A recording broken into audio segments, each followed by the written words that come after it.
Welcome to this final webinar in our series on dementia care in the time of the COVID pandemic.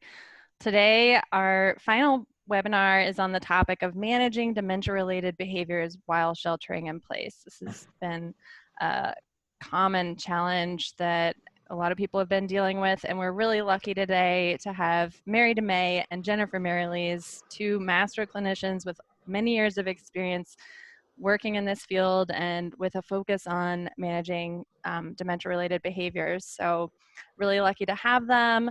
I want to remind everyone that if they hover over the bottom of their screen, they'll find a Q&A icon.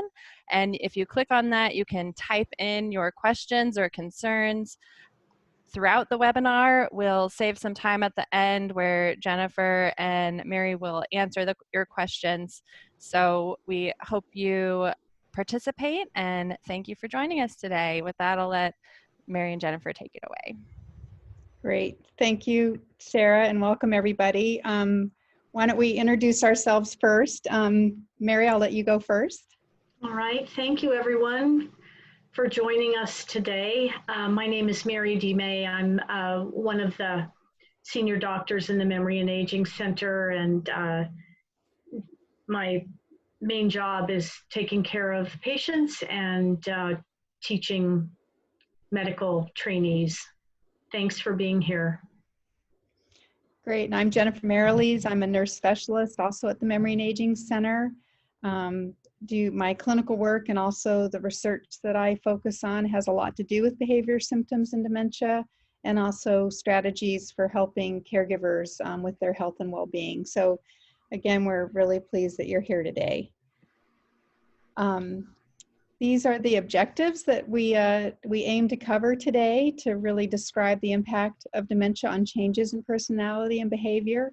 We're going to look at both non-pharmacologic and pharmacologic strategies for managing behaviors, and we've listed some of the ones that we thought we'd emphasize because these are some of the behaviors that we've been hearing about from our caregivers that they're struggling with during the sheltering in place. And we've kind of organized this around some case studies, some case examples of patients that we've been working with that we thought would help kind of illustrate how we look at behaviors with our caregivers. And then we want to touch on too some community resources that we think can be really helpful for family caregivers in dealing with these challenging behavioral symptoms. And so we'll get started with our first case example, and I do want to make a point right now that it would be impossible in an hour time to sort of talk about every single behavioral symptom that you might be struggling with. And so what we're hoping to do is kind of give you examples of how we think about behaviors and how we work with our caregivers and our patients around different behaviors. Again, to give sort of maybe broad strokes, if you will, about ways to look at some of these symptoms that you're struggling with. I'll go ahead and describe the patient, and then Mary, maybe you can talk about sort of the other sort of examples and the other variables that we think about when we are sort of thinking about these behaviors. So our first example is a 79-year-old man with mild dementia, likely multifactorial due to strokes and likely Alzheimer's disease. And the major problem right now is that he's waking up at 4 in the morning and cannot go back to sleep. He wakes up his wife, who's his caregiver, and sort of requests and doesn't see anything wrong with the idea of getting dressed and going out and doing some activities. So I'm sure that a lot of people in the audience know this story. I would love to think this was rare, but I think this is one of the biggest problems that we all encounter as people's brains decline. In this particular example that we're talking about, so much has changed with having to shelter in place. And so this particular man no longer goes out to a day program, several hours a day, 3 times a week, and this is now closed. That totally disrupts the family's routine, obviously. And then in his case, he likes to have beer at 3 o'clock, and then goes to bed very, very early. If you think about it, if he goes to bed right after dinner, and wakes up at 4, he's actually getting probably about the amount of sleep he needs. He's just phase advanced so that he goes to bed earlier than works in the household. I guess we can say it's good news he isn't taking any sleeping medication in this particular case. And his wife, who's also his primary caregiver, obviously wishes he would sleep more so that she could sleep through the night. And as we said, his daily structure has really changed since he no longer can go to the day program. Great, and we'll give you a little more information later about this framework that we use, but we find it really helpful to think about first, really describe what's happening with the behavior, what's really going on, and in this case, it's this gentleman waking up at 4 in the morning and wanting to get up and get out. And then we think about sort of what are other issues around the patient, what are issues about the caregiver, and then sort of what are some of the issues around the environment, which Mary has explained. And so we really try to examine a lot of these different variables to help us kind of come up with a plan. And so our plan, which we call CREATE, this care planning, really would be to think about how to replace the structure that this man had by going to that day program, how to replace that structure now that he and his wife are sheltering in place at home. And so how can we think about giving them more daytime and maybe even more evening activities too to help keep him awake sort of and go to bed at a more normal time. So some of the suggestions might be to think about hiring a caregiver to help come in and do some activities with the patient, maybe go for a walk, observing all the right protections, but maybe some physical activity might be good, and it might be good to have a hired caregiver do that versus the wife, just to give the wife the break that she used to have by her husband going to the day program. Thinking about trying to change the dinner time to a later time in the evening. Again, that cue that he's going to bed after dinner, if you could move dinner to a little bit later at night, maybe you kind of shifted his bedtime ritual. Think about non-alcoholic beer, and I think in this case the wife thought that he might not notice that it was non-alcoholic, so this could be an example of changing to a non-alcoholic drink and not really even discussing it, not pointing it out, but just sort of serving the non-alcoholic beer, and which may not have kind of the impact on his sleep patterns as alcohol does. Even our team came up with the idea of setting the clocks to an earlier time and sort of being able to point out to him, it's only 2 in the morning or it's 2 in the afternoon. It's when maybe it's really 4 or 5 in the afternoon, just ways to sort of keep him up and get him sort of established with a more normal day evening routine. And then I had never heard the term, but our team had heard of this about as evening approaches, sort of close the blinds, sort of, stop the cues that it's nighttime, turn the lights on, like Vegas, make it really bright, just the cues are for him is that it's still daylight, it's still time to be awake, it's not bedtime yet, were some of the things that our team came up with. Do you want to add anything to that, Mary? I just kind of went down the list, but anything else that we didn't put on here?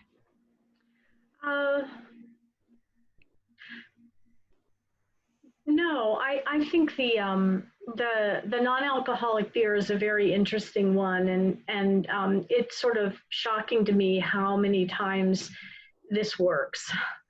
I think it wouldn't work, but it's amazing how often it works. And the other thing that is very surprising to me is how often just once someone has an opportunity to stop doing it, they often don't bring it up again.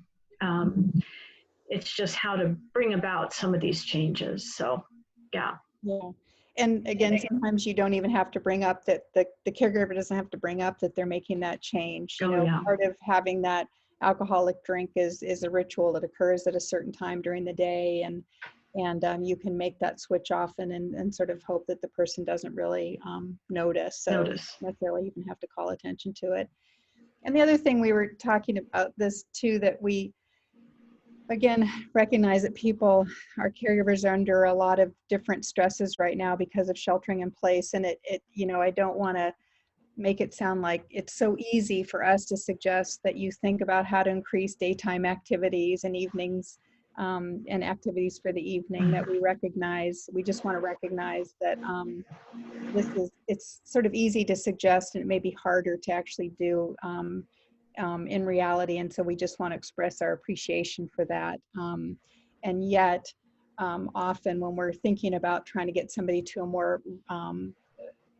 more appropriate sleep-wake routine, sometimes it is really paying attention to the activities that are going on during the day. Again, trying to establish a good pattern, and then trying to actually get the person to be sort of more physically tired so that bedtime, you know, kind of comes naturally, and you're sort of helping maybe promote that person to sleep through the night. And then evaluation, sort of follow-up, I think we all agree is really critical. You don't just start with your care plan and then just sort of drop it. That, you know, I think our minds are always on, if this doesn't work or it works partially, and there's still room for improvement, what should our evaluation be? And do you want to go over that one, Mary? Yes, I mean, I think that what we find most helpful is to kind of plan on frequent contact with caregivers when we're implementing a change, so that everyone stays on the same track with one another.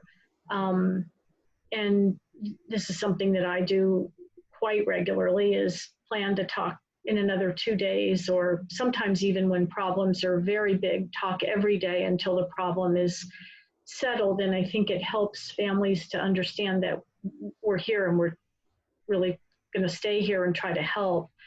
In this particular case, the sleep problem is so awful for the caregiver, and a lot of times this is a really hard one to fix.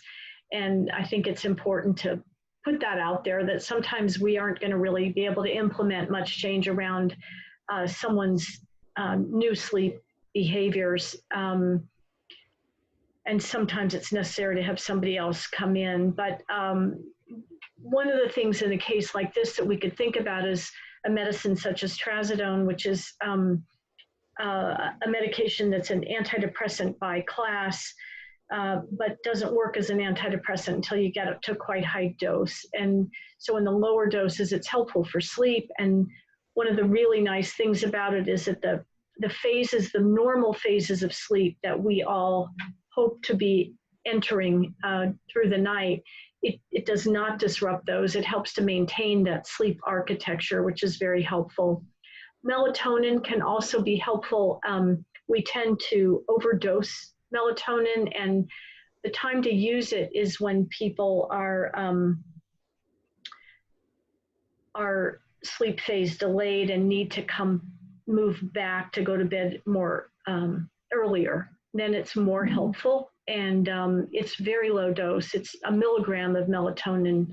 And what we often find is that people are increasing the dose, thinking if some is good, more is better. And it's a natural hormone that we secrete on our own, and it's not good to give us too much of it than help. So these are things that can be thought about.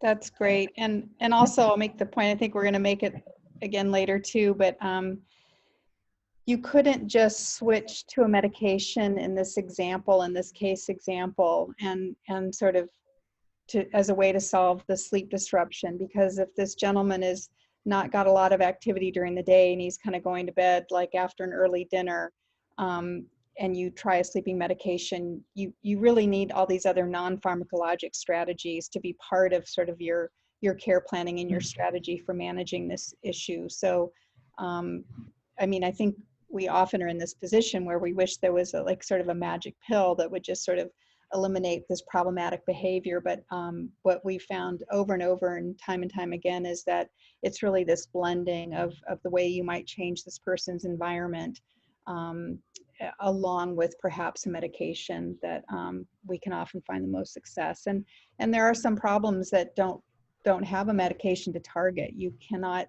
there's no medication to keep somebody from wandering and getting lost. So you really have to look at sort of environmental non-pharmacologic strategies, but we'll give more examples of that too. These were, I know it's a busy slide, these were some general principles that Mary and I really adhere to, and we've adhered to these sort of principles over many years of working with our patients and caregivers. I'll just take the top three and then I'll give Mary a turn. And so we think in dementia, especially a structured daily routine can be a source of comfort for our patients. So if our patients are struggling with memory and orientation, and they have problems with visual spatial skills and their attention and their executive function, having a predictable day can be really a source of comfort and really lessens the number of surprises that they are expected to kind of manage. And I think sometimes when our patients are surprised by things or things happen unexpectedly for them, often what they do is they respond in a way that's more natural to them now, which is maybe in anger or frustration, or they yell out at us, or they're confused. So a source of structure to the day where things are predictable can really be a source of comfort for our patients. The other thing too is it's really hard, and I think Mary said this earlier, that it's really hard to think about eliminating some of these problematic behaviors altogether. And that sometimes the more appropriate goal is really how can we lessen the negative impact of that behavior. So in our first example, is there a way that we could help this caregiver get a little more sleep than what she's getting now? And that might be a more appropriate goal to sort of target our strategies to, rather than thinking that this gentleman is going to be able to go to bed and sleep through the night every night. So sometimes really thinking about how to make things a little more manageable and how to make them a little less negative and maybe more positive and palatable is maybe a more appropriate goal. And again, we're talking about a disease that changes over time. So a lot of times what our caregivers tell us is a behavior that they're really struggling with several months or even a year down the road, the disease has changed. And so sometimes those behaviors sort of lessen or even go away altogether as the disease progresses, but now there's sort of new challenges. So I think that's a huge part of why being a caregiver can be so stressful, because you're never quite sure what's happening within that person's disease trajectory and how it's going to impact you as a caregiver. And which is, I guess, this third point is I think a big part of behavior management is really trying to acknowledge the person's cognitive and functional ability and adapt as things change. So if a person has really poor memory, sort of acknowledging that they have that memory loss and that they can't remember, you know, your instructions or the schedule for the day, and sort of acknowledging that and giving them information sort of more in the moment might be an easier way for you to caregive with them and maybe lessen some of their frustration with you and with the environment. So, and again, this is really hard because things do change over time with the person's cognition and function. So it's really, it requires the ability to be rather flexible and sort of honest with yourself about the person's abilities. One of the, going to the second row about communication, one of the things that I've learned from our nurses over a couple of decades at UCSF is expectations drive everything. And so if we can have reasonable expectations that are appropriate to the situation, life gets a lot easier. We're not fighting ourselves. And part of that, you know, communication is like the key through all of this in many ways. It's how we communicate. And the other thing that I think is terribly important for us all of us to remember, all of us involved in providing care for people whose brains are not working properly, is that keeping the person calm and as secure in their situation as they can possibly feel and be is our collective goal. That is the overarching goal for everything. And so things like being comfortable not exactly telling the truth, or frankly overtly lying in order for someone to feel calm is the right thing to do. It's the helpful and calming thing to do. A great example of that is when people, which is of course, people listening will know this story as well, but often people start to think about their parents, for example, or a dead sibling, and say, where's my mother? Or I want to see my mother, or I need to see my father, or my mother's coming to get me, those kinds of things. You can substitute different family relationships, but these are very common. And the most helpful thing we can do in those situations is not to say, your mom has been dead for 40 or 50 years. That is not ever going to be helpful to someone. And we do see families where the caregiver family members are so dedicated to being honest and truthful, possibly having made pacts with the person that they would never lie to them, that they can't get themselves to do what would actually be the most helpful, which is to divert from that, not talk about the person they're looking for being dead, but say, oh gosh, I think it's tomorrow, not today, and let it go and distract them. And that's easier said than done as well, and I know that, but it's an example of how being flexible, which Jennifer was just talking about, and sort of going with the flow and keeping the goal that of the person's sense of security and calm supersedes everything about honesty and detail. Good days and bad days, I don't think we probably need to elaborate on that, because everybody on this call is more than aware of that. The good days become teasers sometimes, I would say, and people start to think, why can't every day be as good as this day was? And I think it's that the brain is a very humbling organ, and we don't have that much control over it when it's declining. And then the third square rectangle is that it's really important, as Jennifer's already talked about this earlier, that it's not enough to use pharmacology. We really do need to think about how the environment is impacting on someone's behavior. And so if there's a certain time of day that's always difficult, or a transition, or someone comes home and that causes stress, we need to pay attention to that and how we can minimize that in order to also minimize the use of medications, which is always a goal, to try to minimize that, because they don't come free of cost, and we know that. We also know that they can be life-saving. Jennifer, do you want to do the last row? Or Sure. Yeah. So in general, if we are going to start a medication, we really recommend starting one at a time. If the person is having side effects, or they have an improvement, if they've started more than one medication, then we don't really know what to ascribe that change to. So one at a time.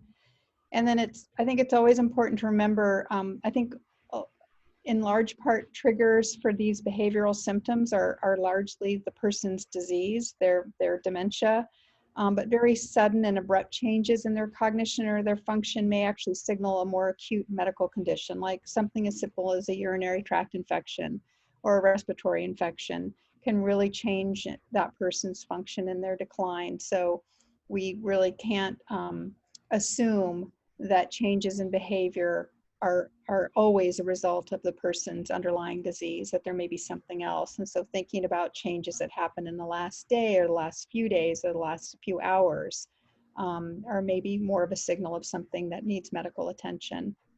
And then promoting caregiver health and well-being is just essential to all of this. And we have that in mind, I think, whenever we're thinking about strategies, that if we recommend that you simplify communication, it's because we think maybe this patient will understand better if you really are more concise and you don't spend a lot of time with a long, lengthy explanation. But we're also thinking it's better for you as a caregiver, that it reduces the burden of you feeling like you have to really go into these very long, detailed explanations. So a lot of times, every single strategy we think about, we're also thinking about how is this going to benefit our caregiver and help promote your health and well-being, and sort of preserve your strength as you're a caregiver. Okay. These are tips. I think we've maybe covered a lot of these. These are from the Family Caregiver Alliance. And again, I should have mentioned this earlier, but we'll have a document next to this recorded webinar on our website, and it'll have the links to some of the resources that we're going to talk about here. But we both thought that these tips are really tried and true, and I think helpful for caregivers to think about. So we can't always change the person, but we can work on accommodating but not controlling their behavior. So I think being flexible and thinking about how to support that person with the environment or the way you communicate is an example of that. Checking with the doctor regarding behavioral symptoms, I think, is really important. Behavior as purpose, and behavior is often triggered by the disease or the environment. And so if somebody yells at you, if your loved one yells at you, we think that behavior underlying has some purpose, that they're in a situation that they're really frustrated by, they're not understanding what's going on, and they're kind of using the mechanism that they have sort of at the ready, when normally they might tell you, I'm pretty frustrated by this situation. If they're having trouble with language or trouble keeping track of things, reacting with anger may be a more sort of salient way for them to behave. So again, we think that behavior has purpose. And I think what works today may not tomorrow. I think that goes with sort of, there's good days and there are bad days. And that also for caregivers, it's really, really vital to get support from others, either from support groups, online groups, from your medical team, family, friends, but to not be afraid to ask for help and to get support. We want to talk about, this is kind of our model that we use when we think about these behavioral symptoms. Do you want to briefly go through it, Mary, or? Sure. DICE is a sort of a rubric for approaching behavioral symptoms, and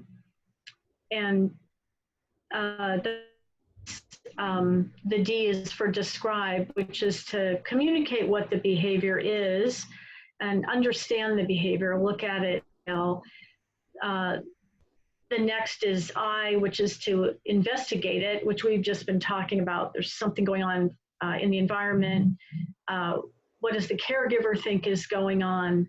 How is the caregiver responding to the behavior that's troubling?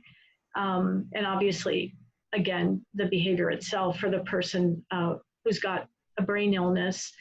You've seen a little bit about creating a plan. We've had a couple of ideas up earlier on the first case we talked about, but starting to have a plan so that we can follow it and monitor it and decide if it's been helpful or not, which of course is the evaluate piece. Did it work, or are we off? Great.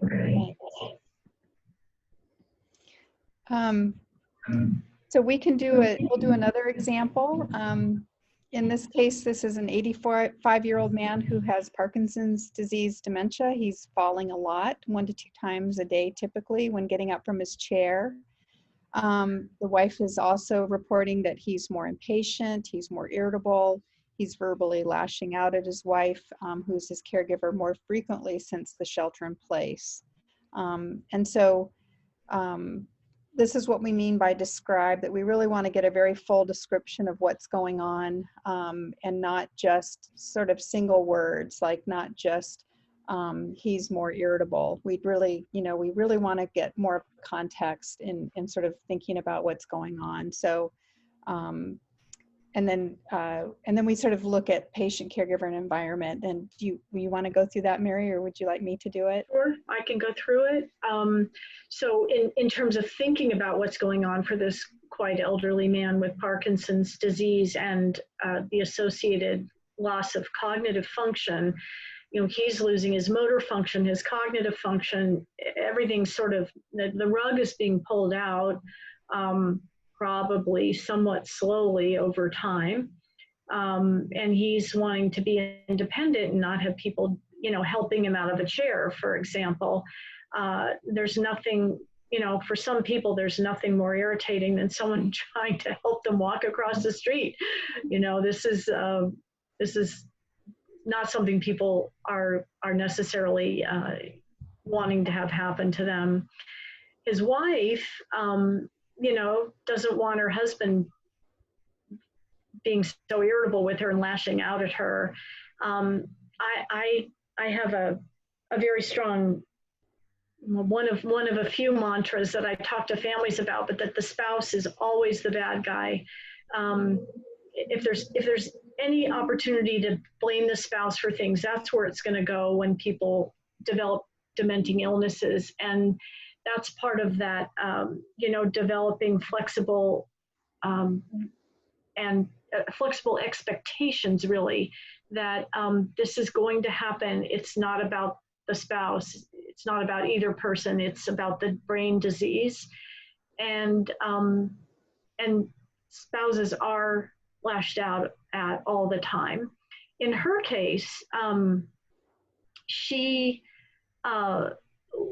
would try to explain to him, honey, you are falling when you get up out of a chair. And so I'm really trying to just keep you from falling. Maybe he would take that from a caregiver, I'll call it a paid caregiver, someone else. When the spouse says that, it's very often not well received.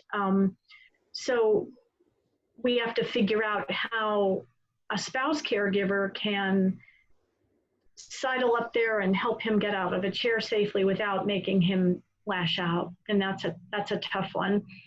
And then as part of the investigation, so we look at the patient and the behavior, we look at what how the caregiver is doing or what the caregiver is doing. And then third is looking at the environment, in this case at home.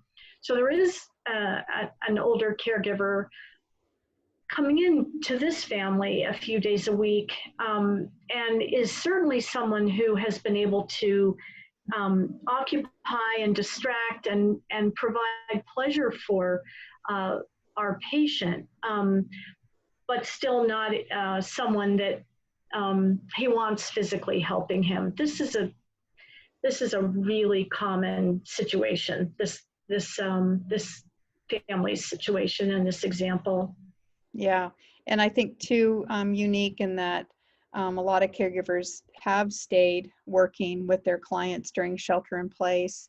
And we do recognize that a lot of families are really struggling with that, about the risk of exposure. And we've got a link for people later of how to sort of think about in-home care and how to think about reducing risk and keeping things safe. So we'll give you that resource later. But we know we do have examples why some people have lost resources during shelter in place, lost day programs, lost caregivers. A lot have been able to retain them. So every situation's a little bit unique.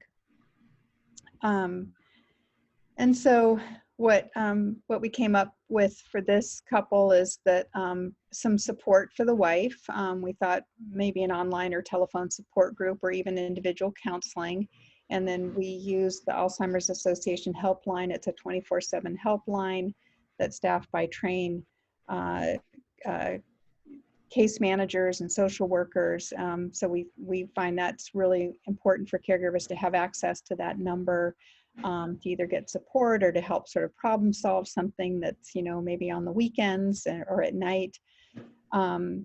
we did think that it would help the wife to think about different strategies for how she communicates, maybe to avoid sort of the reasoning, you know, honey, you've got Parkinson's and that makes you more susceptible to falling. It's important that you wait for me before you stand up. Sort of, it's a lot of reasoning, and it may be more than he can sort of tolerate and doesn't want to accept that because it kind of draws attention to his increasing functional dependence. But maybe praise might be a better way, and certainly might be a nicer way for her to communicate with her husband, but to praise him and to thank him, and might be nice for her to say it, might be more palatable for him to hear as well. We thought even though the hired caregiver can't help physically, she's still an important person to have in this family unit. And it's possible that she and the patient could do, and even the wife, the three of them could maybe engage in some gentle exercise together. There's a program, Sit and Be Fit, very gentle exercise that you can do from a chair, and it might be something that even the whole family could engage in. And I think too, the caregiver is offering more companion than physical help, but it is maybe still a really critical piece to the care that this patient is getting, and perhaps this caregiver could come even more often than the 3 days a week right now, just to help with the wife with all the caregiving challenges. And then evaluate. Yeah, so we would, want to check in with the spouse caregiver fairly soon after we've come up with a couple of strategies to approach this. And then this is a case where if things do not turn around and our patient remains so irritable, we probably would have considered a very low dose antidepressant.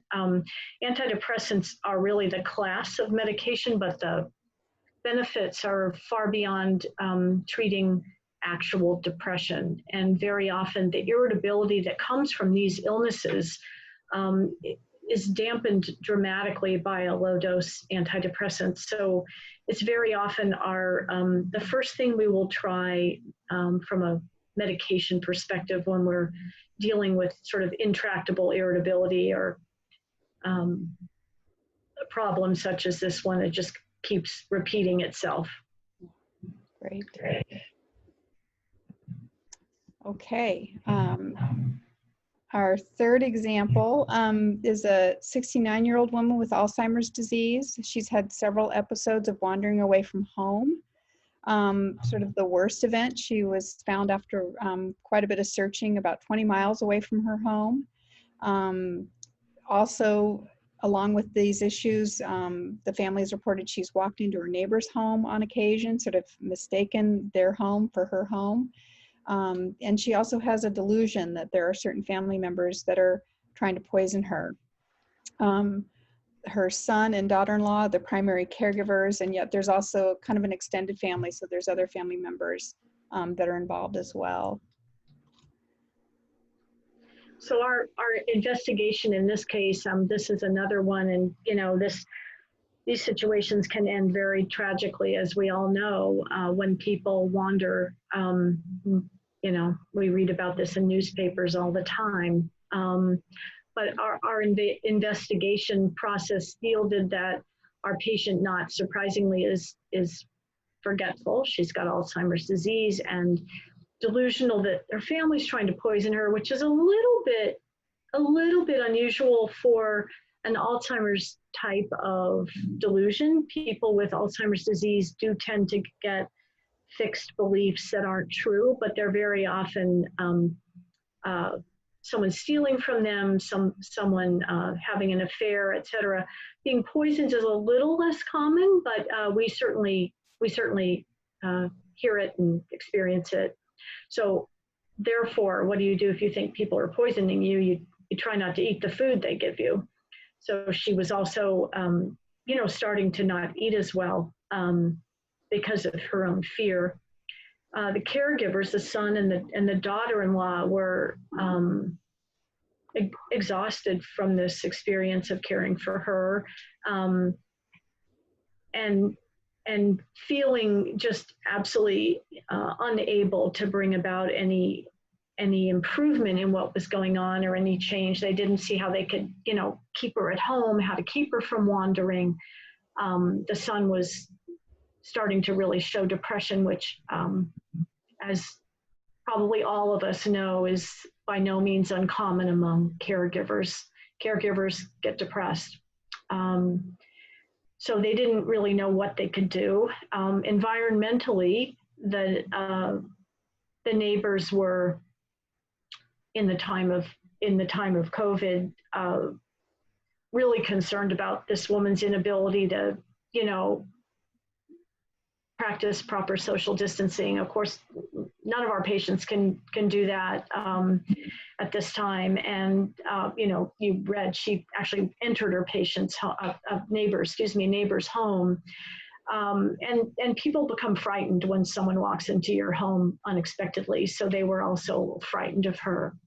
And she didn't have any structured schedule. And when someone's worrying that you're poisoning them, it's going to be hard to get them to have a structured schedule during the day. They kind of want to get away from you because they're afraid of you. So that was what we found. Yeah, and I think just to echo everything that you've said, I think these delusions, they are often not around. We don't always have. They're not always around around food being poisoned, but we do have a lot of patients that have a lot of different delusions. So delusions that people are out to harm them, delusions that the home that they're in is not their home. So I think that this example of a delusion can be really hard and really difficult for family. And I think most of the time we're really tempted to try to reason with the person and sort of point out why this is indeed your home, or you watch me prepare the meal. You could tell I didn't put anything in the food to harm you, and yet the nature of a delusion, it's a fixed false belief. And so reasoning is often, I think for the most part, pretty unsuccessful strategy with this. So I think that's also why this family is, and the families that we work with that where the patients have delusions are really burdened and really, really stressed. And again, the lack of awareness of social distancing is a problem that is certainly in this case, but one that we have heard of pretty frequently through these last couple of months of social distancing, that our patients really don't seem to appreciate or have an awareness of the importance of it.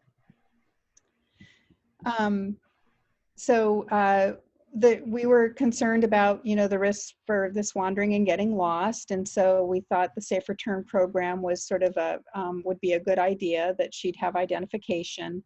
And then, we also provided the family with other sort of strategies that would promote sort of a quick identification of her. So making sure that every family member had a really current, up-to-date photo of her that they could show people. Making sure that the clothing that she wore every day was sort of bright and sort of conspicuous. So if she did walk out, she'd be sort of easy to spot. Whenever we're worried about somebody not eating, a good thing to do is just to start looking at weight. And it could be that the person's actually eating enough that they're maintaining their weight. But if they're losing weight, then I think that's just another piece of information that we have, that this is something that we really have to be really careful of. So kind of looking at what her weight has been and what is it now, and has she lost weight? Is she worried enough about the food that she's really limiting her intake enough that she's losing weight? You can try to engage people in meal preparation to help reinforce the food is safe. We've had examples of families doing that, and when the patient's able to be sort of engaged, it may help, but I think a delusion is often sort of resistant to that, but it can be worth a try. You certainly don't want to do anything behind the person's back. You don't want to necessarily go and cook a meal sort of surreptitiously and behind their back, because I think that reinforces this delusion. You have to consider an antipsychotic given these paranoid delusions, and then trying to work with the family on creating some sort of schedule of supervision and structured activities. So walking to help her, work off steam and get some exercise, playing card games, anything that you think that she could engage in. And because if you're lucky enough to have kind of an extended family members that are engaged in caregiving, it may be that you could structure a schedule so that everybody's sort of taking turns with her and keeping her active and keeping her supervised. Yeah. And then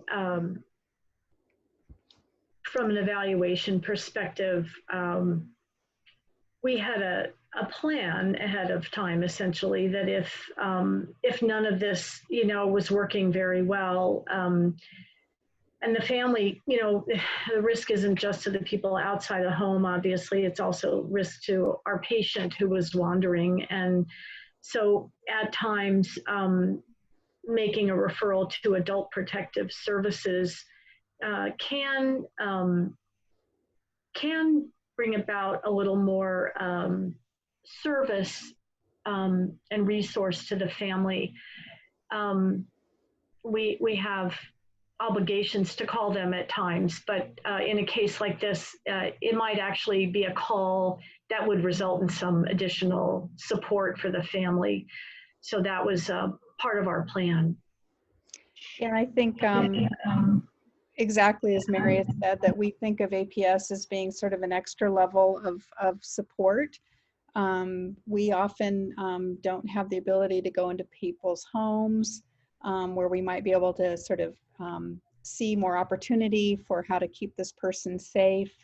And so I think APS can be really helpful in sort of identifying local services and sort of helping identify kind of an action plan to help this family. And in this example, and in many examples sort of like this, our families are really very burdened and very overwhelmed, and know that things are sort of in a risky situation, that things could be improved upon, but are just, it's just so hard to know how to make those changes and make things better. So yeah, we do often, we will keep that in the back of our mind, that this could actually be a helpful kind of referral to make. And then, so one more example, and then we'll give you some resources. And this is an example of a 78-year-old man with advanced Alzheimer's disease. He's incontinent of urine. Sorry about the misspelling. He wears adult diapers. He used to attend a day program 3 days a week, but he's been home full time now since the shelter in place, and has recently been sort of pushing his wife away when she's trying to help him with personal care, tells her to leave him alone while he's in the bathroom or engaging in personal care.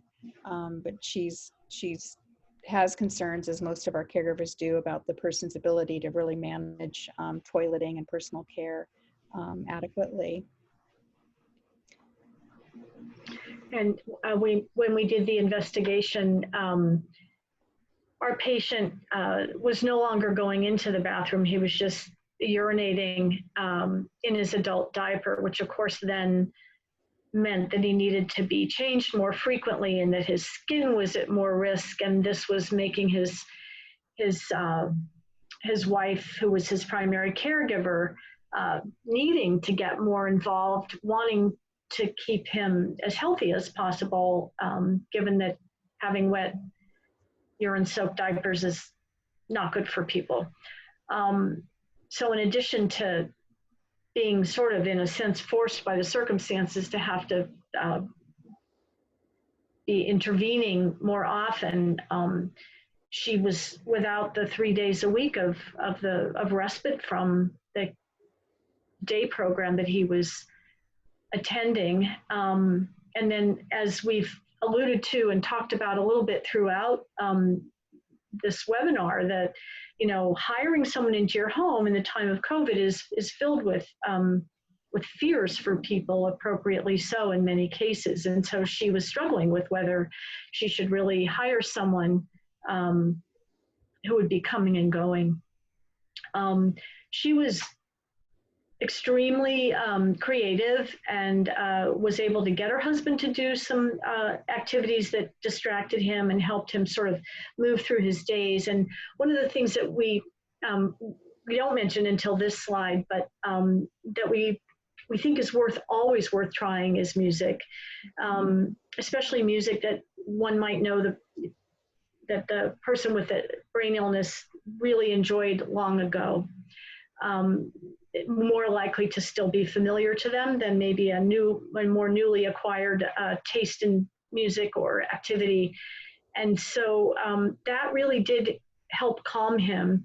And Jennifer, you might comment on, or maybe our next slide will help us, but with, you're always helping family caregivers learn to not try to do it all at once. If it isn't working, leave it alone and come back. Right. Exactly. So yeah, so let's just go to the care planning slide. And so one of the things that we thought about in this case was having a toileting schedule to help try to get him to the toilet while he was still dry and use the toilet more appropriately. And that might really kind of simplify some of the personal hygiene issues. Because the wife identified that music had this kind of nice influence on him, we suggested maybe being able to play music in the bathroom, singing together as a form of distraction and to make sort of the personal care maybe a little bit easier, more positive. We've had several caregivers that have told us that sometimes if they put an extra incontinence pad inside the adult diaper, it makes it more absorbent, and then it's sort of easy. You can kind of just remove that pad without taking everything off, and it buys you some more time. Then they have this dry adult diaper next to their skin. So you're not having to do these full clothing changes all the time. So that was something else that we often think about in these sorts of situations. I think, again, the work of the caregiver, making sure that all the items that you need for personal care are ready, they're at hand, that the bathroom is warm and sort of an inviting place to be. Again, this is all the work of caregivers to sort of set up this situation.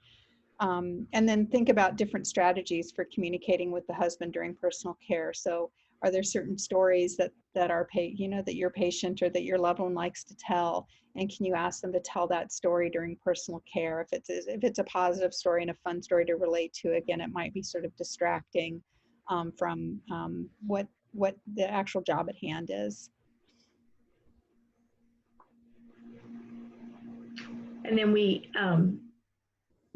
put down a link here for some additional information about home care agencies. A couple of the agencies in San Francisco have also published some of their strategies for keeping people safe with respect to caregivers coming in and out of the home during COVID, and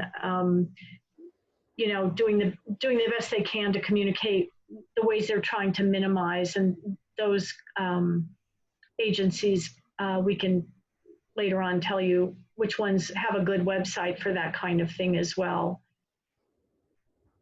Great. Okay, and then kind of our second to last slide these are the major resources that we try to make sure caregivers are connected to, and we specifically put the links on those different sites to the content that really is around behavior management, with our own Memory and Aging Center website and the Family Caregiver Alliance, and then this book by Beth Spencer and Lori White that many of us refer to as the Bible of behavior management, really probably has every single possible idea for these symptoms that we've been talking about today. And I think it's nice because if you feel like you've kind of resorted to everything, you've tried everything, I think sometimes books like this or reading some of the information on some of these websites, there might be another idea that you hadn't quite considered. I think a lot of caregivers say support groups sort of serve that function too, that they sort of are kind of at their wits' end on how to manage a certain task or a certain concern, and somebody out there may have one more idea of something that you could try that might help sort of lessen some of the negative impact of that behavior. So just in review, behavior has meaning. The way we communicate is key. our behavior management strategies almost always require the use of non-pharmacologic strategies, and also may include a medication as well, and that protecting the caregiver health and well-being is absolutely essential.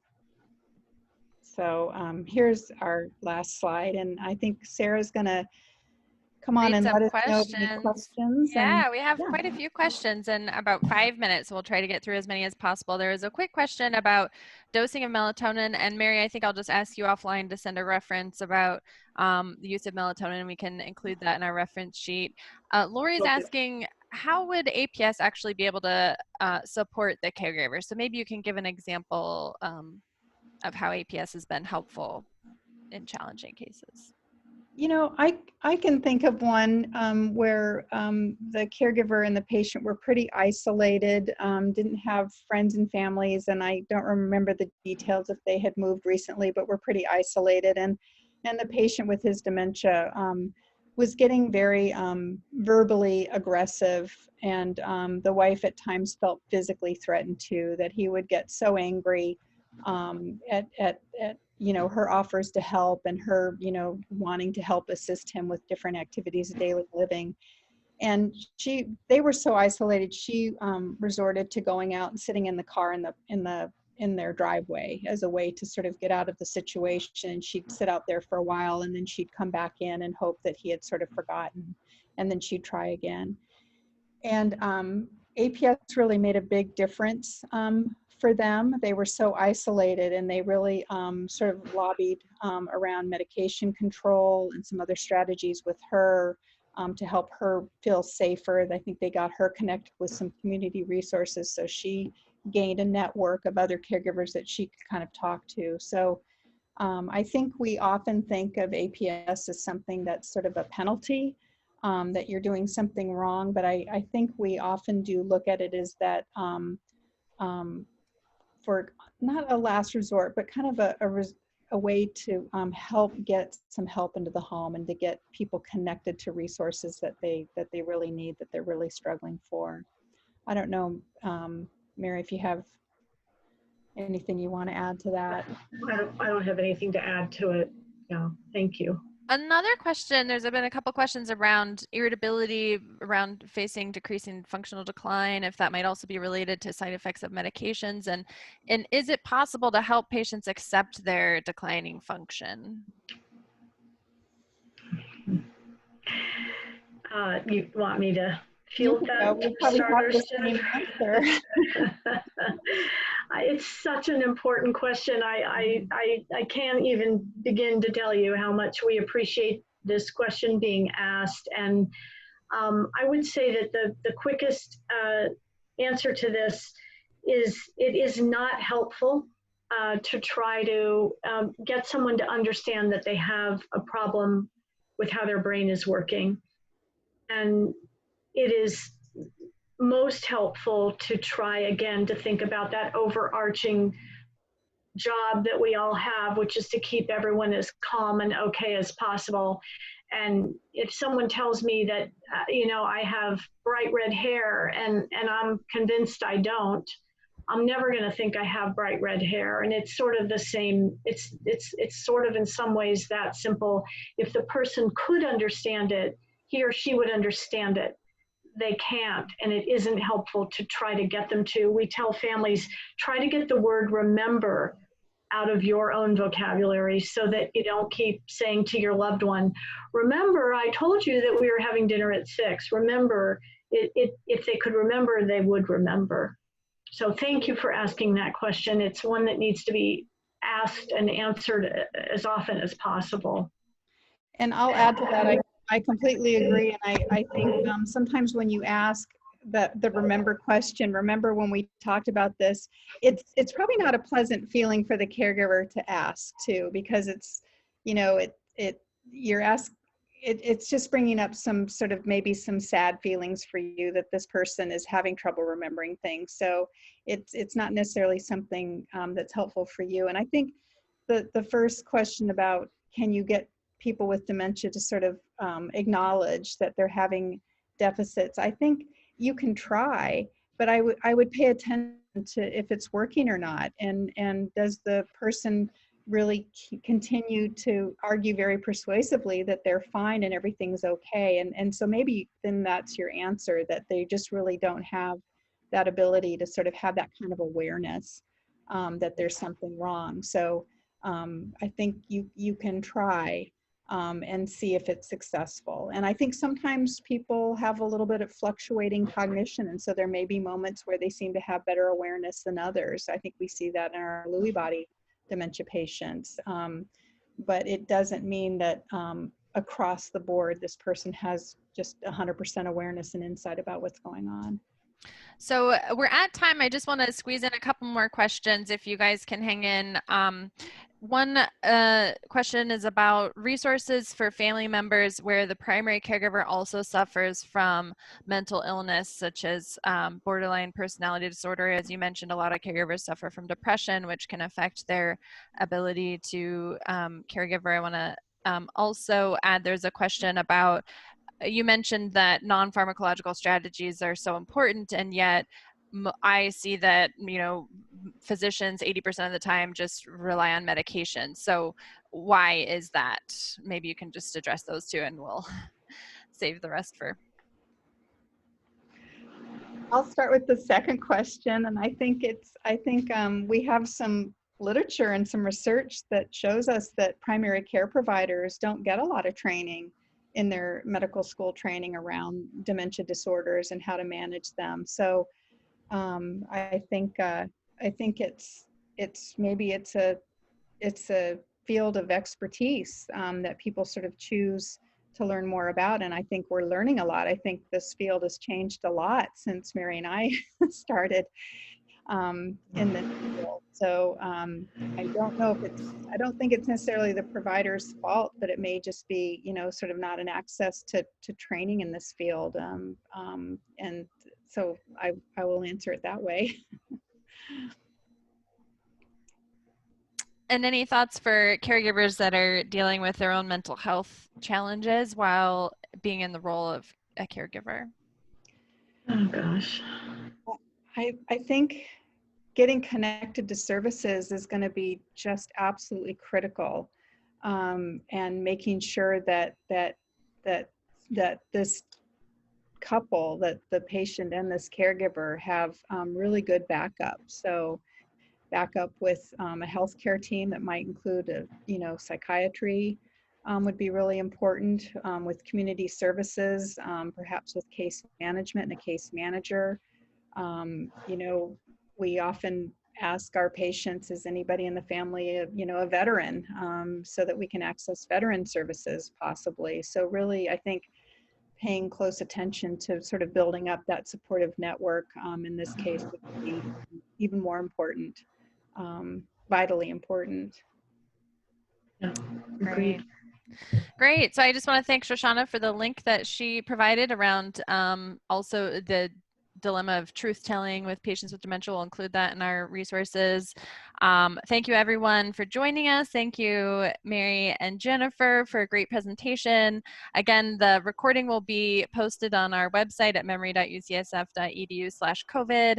We'll also have a reference sheet for questions we didn't actually get to answer. And would also like to remind everyone who joined us for CEs that you'll get an email tomorrow with an electronic survey that asks that you please complete that in order to access or to get CEs from the IOA. I also want to thank the IOA for partnering with us to be able to provide CEs for free.